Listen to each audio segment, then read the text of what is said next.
Hello everyone, स्वागत है आप सभी का आपके अपने चैनल पर। और आज का हमारा टॉपिक है, जैसे कि आप देख सकते हैं कि लैंगिक स्त्रीकरण या फिर असमानता के स्वरूप कौन कौन से हो सकते हैं, यानी कि forms of sexual stratification in India.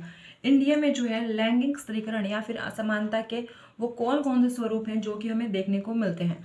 तो यहाँ पर जो है सबसे फर्स्ट पॉइंट आता है लिंग भेदभाव।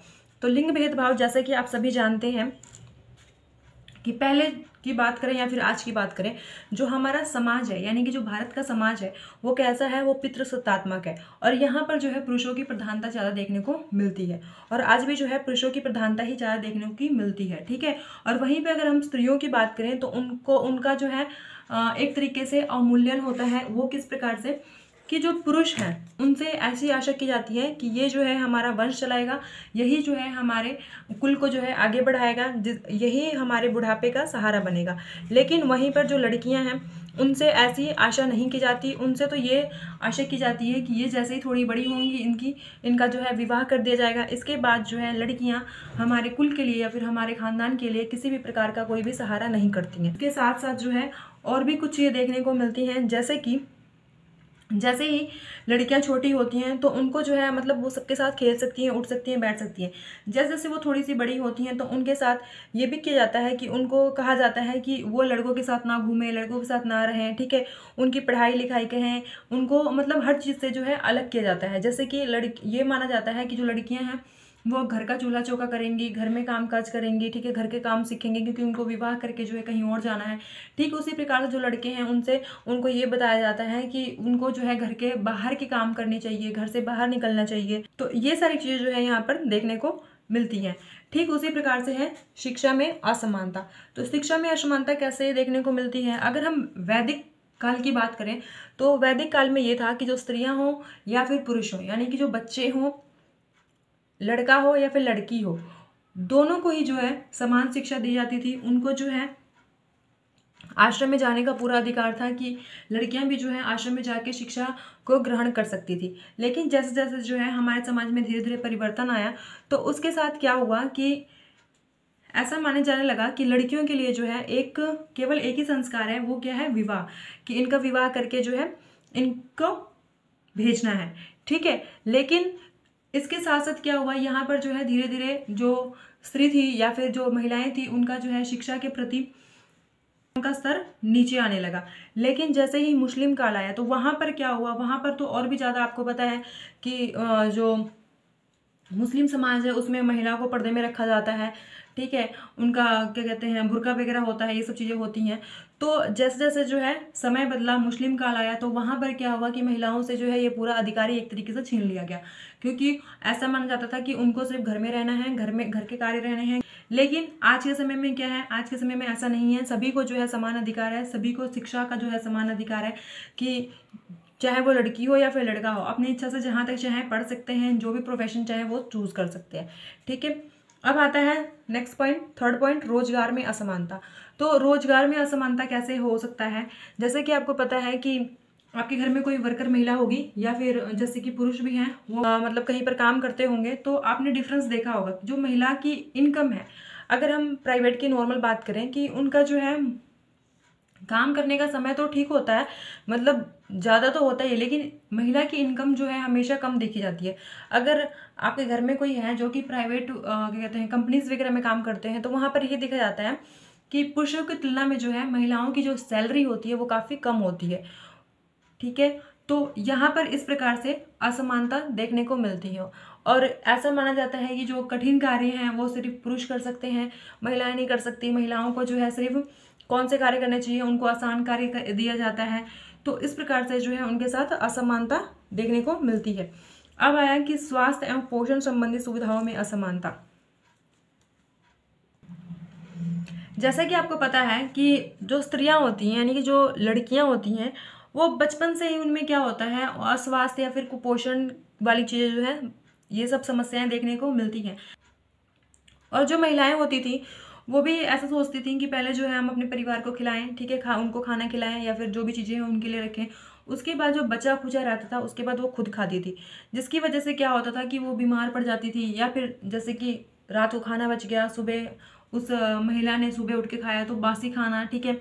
तो इस प्रकार से जो है महिलाएं शारीरिक तौर पर कहें या फिर मानसिक तौर पे उनका स्वास्थ्य जो है बिगड़ता जाता है, जिसकी वजह से जो है वो अनेक प्रकार की जो है स्वास्थ्य संबंधी चीज़ों से जूझती रहती हैं। ठीक है, तो ये असमानताएं देखने को मिलती हैं। नेक्स्ट आता है 5th पॉइंट, यौन शोषण तथा यौन उत्पीड़न।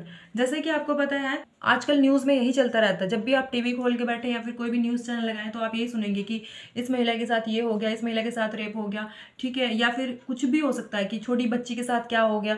ये सब चीज़ें जो है हमेशा सुनने को मिलती हैं। अगर आप इस टाइम भी न्यूज़ चलाएं तो आपको कुछ ना कुछ न्यूज़ मिल जाएगी इसके बारे में। तो यहाँ पर जैसे कि वैश्यावृत्ति के बाद देवदासी। पहले के टाइम में क्या होता था कि महिलाओं को जो है एक देवदासी के रूप में रखा जाता था, उनके साथ उत्पीड़न किया जाता है। विज्ञापन की बात करें, विज्ञापन में कैसे उत्पीड़न होता है कि मतलब पैसे का लालच देकर एक तरीके से हम ये कहें कि स्त्रियों को ये बताया जाता है कि उनको अधनग्न कपड़े पहनने हैं, ठीक है, किस प्रकार से उनको अपना जो शारीरिक प्रदर्शन है वो सब चीज़ें करनी है पैसों के लिए। ठीक है, नेक्स्ट आता है सिनेमा, टीवी आप देखते ही हैं। पहले का सिनेमा कैसा था, आज के टाइम में कैसा है, कि चीज़ें कैसी देखने को मिलती हैं, आजकल की फिल्में कैसी बनती हैं, ये सब चीज़ें तो आपको पता ही है। और जो रही छेड़छाड़, तो ये तो आए दिन रोड पे, सड़क पे, जहाँ मर्जी ये सब चीज़ें होती रहती हैं।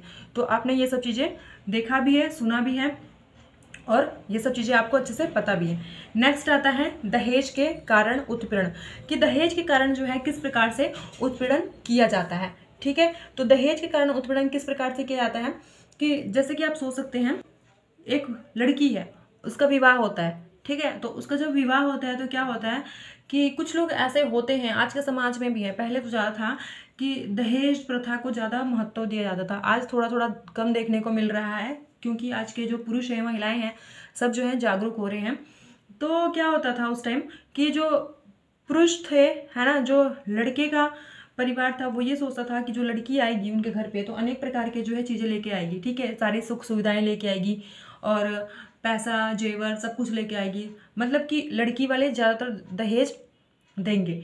लेकिन जब उसके माता पिता इस चीज़ में समर्थ नहीं होते थे, दहेज नहीं दे पाते थे, तो क्या होता था कि शादी तो कैसे कैसे हो जाती थी, लेकिन उनके साथ जो है अनेक प्रकार की जो है समस्याएं देखने को मिलती हैं। जैसे कि लड़की को जो है घर में ही मारा पीटा जाता है, उसके साथ शोषण किया जाता है, उसके साथ गलत काम होता है। कभी कभी तो ऐसा होता है कि महिलाएं ही मतलब एक सास ही जो है अपनी बहू को जला देती है, या फिर जो मतलब सब घर के लोग मिलकर उसको मारते हैं, पीटते हैं, उसके साथ दुर्व्यवहार करते हैं।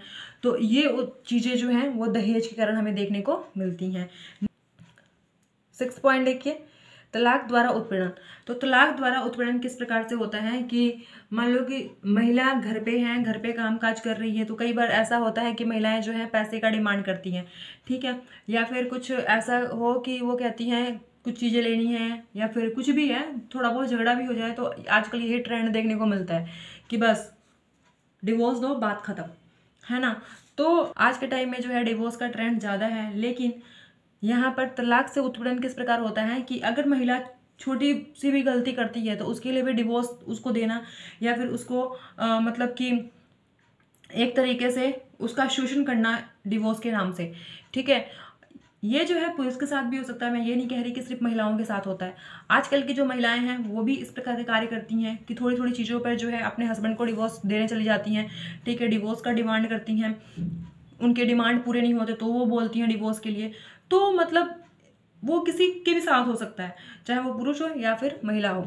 नेक्स्ट आता है महिला के प्रति हिंसा। तो महिला के प्रति हिंसा कैसे हो सकती है, यानी कि वॉयलेंस अगेंस्ट वुमेन। तो यहाँ पर जो है हिंसा दो प्रकार से, जो ये हिंसा है वो दो प्रकार की है। फर्स्ट है घरेलू, ठीक है, घरेलू हिंसा। सेकंड जो है वो हम कह सकते हैं बाहरी हिंसा।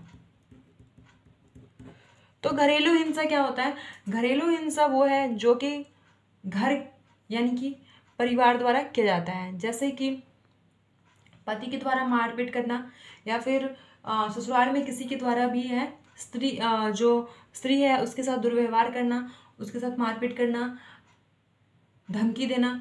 तो ये सब चीज़ें जो होगी घरेलू हिंसा है।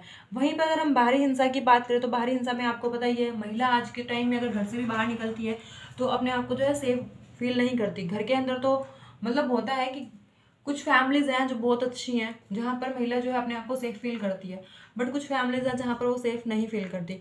लेकिन साथ साथ अगर बाहर की बात करें हम, बाहरी हिंसा, तो बाहरी हिंसा में आपको पता ही है कि आए दिन जो है अनेक प्रकार की चीज़ें सुनने को मिलती हैं, किसी के साथ छेड़छाड़ होना है। नेक्स्ट पॉइंट देखिए, स्त्री हत्या। तो स्त्री हत्या क्या होती है? अगर हम स्त्री हत्या की बात करें तो स्त्री हत्या जो है वो हत्या कही जाती है जिसमें क्या होता है कि एक माँ जो है उसके गर्भ में जो कोई बच्चा पल रहा होता है, ठीक है, अगर वो लड़की है ये जानकर जो है उसकी हत्या कर दी जाती है, या फिर उस बच्चे को जो है मतलब अबॉर्शन करा दिया जाता है कि ये हमें लड़की नहीं चाहिए, ठीक है। तो इस प्रकार से जो है स्त्री हत्या हम उसको कह सकते हैं। लेकिन साथ साथ में जो है केवल इसी को नहीं, जैसे कि परिवार के द्वारा जो है मजबूर करना, उसको अनेक प्रकार से उत्पीड़न देना जिसकी वजह से खुद वो आत्महत्या कर ले, या फिर परिवार के द्वारा जो है उसको जला देना, उसको मारना पीटना और उसकी हत्या कर देना। तो ये सब चीज़ें जो है यहाँ पर हमें देखने को मिलती हैं। अब हम नेक्स्ट पढ़ने वाले हैं महिला सशक्तिकरण यानी कि वुमेन एम्पावरमेंट। तो अगर आपको वीडियो अच्छी लगती है, पसंद आती है, तो आप हमारे चैनल को सब्सक्राइब कीजिए और लाइक कीजिए और ज़्यादा से ज़्यादा जो है वीडियो को शेयर कीजिए। इससे पहले अगर हम बात करें, इससे पहले जो है हमने जो लैंगिक स्त्रीकरण है इसके ऊपर, इसका अर्थ, इसकी परिभाषा, इसकी विशेषताएं, इससे रिलेटेड वीडियो जो है हमारे चैनल पे अपलोडेड है। आप चाहें तो जाके देख सकते हैं, अगर किसी को चाहिए तो आप जो है उनको शेयर भी कर सकते हैं। आज के लिए बस इतना ही, मिलते हैं नेक्स्ट वीडियो में। Thank you.